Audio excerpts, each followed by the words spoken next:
Good morning friends. ನಾನು ಇವತ್ತು ನಮ್ಮೂರಿಂದ ಬೆಂಗಳೂರಿಗೆ ಹೊರಟಿದ್ದೆ.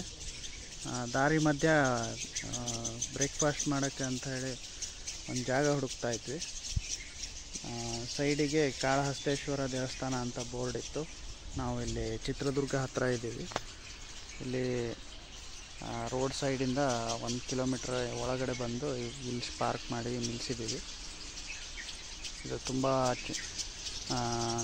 ಶಾಂತವಾಗಿರುವ ಜಾಗ, ತುಂಬ ಚೆನ್ನಾಗಿದೆ. ನೀವು ಬೆಂಗಳೂರಿಗೆ ಹೋಗೋ ಹೈವೇಯಲ್ಲಿ ಚಿತ್ರದುರ್ಗ ಹತ್ತಿರ ಮುಂದೆ ಬಂದರೆ ಕಾಳಹಸ್ತೇಶ್ವರ ದೇವಸ್ಥಾನ ಅಂತ ಬೋರ್ಡ್ ಇದೆ. ಅಲ್ಲಿಂದ 1 ಕಿಲೋಮೀಟ್ರ್. ಇಲ್ಲಿಂದ ಹೈವೇನೂ ಕಾಣಿಸುತ್ತೆ, ಹಿಂದೆ ನೋಡ್ಬೋದು ನೀವು, ಹೈವೇನೂ ಕಾಣಿಸುತ್ತೆ ಹಿಂದೆ.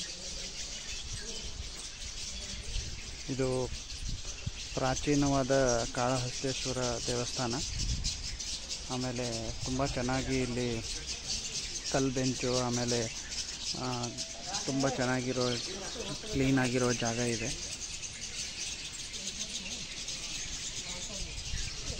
ಈ ದೇವಸ್ಥಾನ ಇತಿಹಾಸ ಆಮೇಲೆ ಇದರ ಮಾಹಿತಿ ಎಲ್ಲ ಮೈಸೂರಿನ ಕಥೆಗಳು ಅಂತ ಒಬ್ಬರು ಚಾನಲ್ ಇದೆ, ಅವರು ಎಲ್ಲ ಹೇಳಿದ್ದಾರೆ. ನೀವು ಆ ಚಾನಲ್ಗೆ ಹೋಗಿ ನೋಡ್ಬೋದು. ನಾವು ಪ್ಲ್ಯಾನ್ ಇಲ್ಲದೇ ಇಲ್ಲಿ ಬಂದು ನಿಲ್ಲಿಸಿದ್ವಿ. ಇಲ್ಲಿ ನಮಗೆ ಇದೇ ದೇವಸ್ಥಾನ ಸಿಕ್ತು. ನಾನು ಯೂಟ್ಯೂಬಲ್ಲಿ ನೋಡಿದ್ದೀನಿ ಅವ್ರದ್ದು ಮೈಸೂರಿನ ಕಥೆಗಳು ಅಂತ ಇರೋ